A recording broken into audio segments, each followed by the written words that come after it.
Hi, my name is Mark Ellis from Stick and Rotor Studios, and what I want to do today is do a second video about remote virtual devices. What I've done in this latest beta is basically made some enhancements to it, some performance improvements. Plus, I created a new sample that shows you kind of the extra things you can do with the remote virtual devices. So with that, why don't I go ahead and show you how to load that new sample. So this sample again is for the Cessna 172. And if we come on up here and just go to the X-KeyPad configuration editor, we're going to go ahead and append that sample. So do a file append, and then under resources, plugins, X-KeyPad samples, there's a new folder here called remote virtual devices. And you're going to want to go to the Cessna 172 and then just append this. Okay.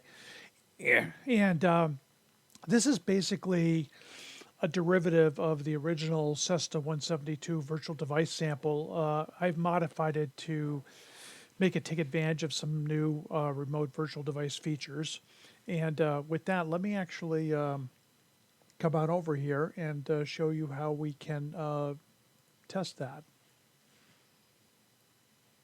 So we come over here to X-Plane 11, plugins, we go to X-KeyPad, go to remote virtual devices. In Windows, we're going to go ahead and start up a remote virtual device for this configuration. And here it is. Let me just go ahead and make that a little bit bigger so that you can see what it looks like. Okay, so what we've done with this is, the main thing I want to do is show you some of the biggest new thing that you could do with this. If you remember with the previous remote virtual devices, everything had to be a square key. You really didn't have much choice in, if they needed to span, like be rectangular or tall or anything like that. And what I've done with this is I've actually showed you how you can change that. This one up here, which is the COM1, you could see, I've actually made it so that what it does is it spans two grid locations. And that's the kind of stuff that you could do with these remote VDEs. You can also see this over here in the nav GPS key. I've made that one so that it spans multiple grid locations. Same here with some of the autopilot things. And that's probably one of the biggest things you could do with the remote virtual device.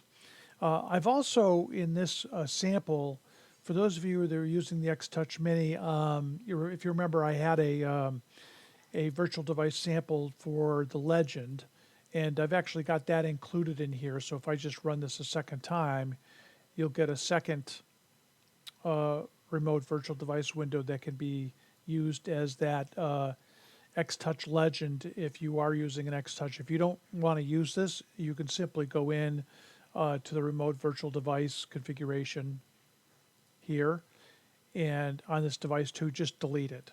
Or if you happen to be just using the X-Touch Legend and you don't want that main one, you can delete that one here.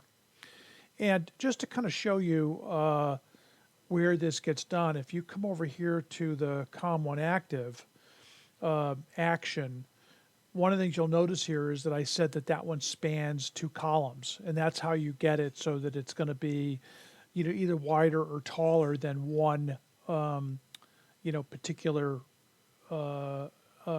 grid location. And that's one of the biggest differences.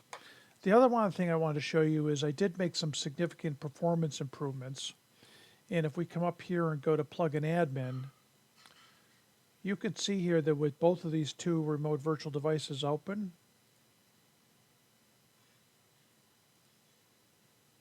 you can see that we're only taking about 1.3 or 1.4 frames per second.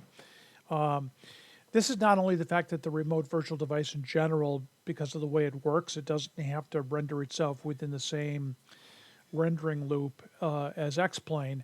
That alone helps you a little bit with the FPS. But I also realized that as I was working with one of the other users, that the formulas and expressions actually were they weren't really performing very well.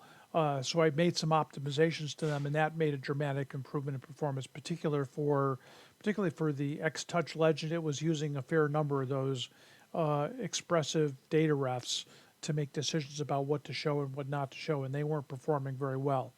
So those of you who are using a fair number of those expressions or global formulas, you may find that even if you're using like a Stream Deck or even the original virtual devices, you'll probably see that there is a performance improvement here.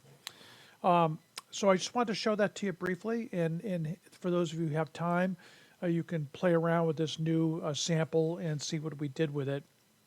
I am going to try to make a few more enhancements to this remote virtual device, and see if we can't do some more expansive things with it. But I think we're getting close to having the remote virtual device be a pretty solid new feature. At which point I'll spend some time doing some documentation for it and doing a good tutorial video for it. Okay. Thank you very much. And if you have any comments or suggestions, please leave them in the explain.org forum where we've got the beta running. Thank you.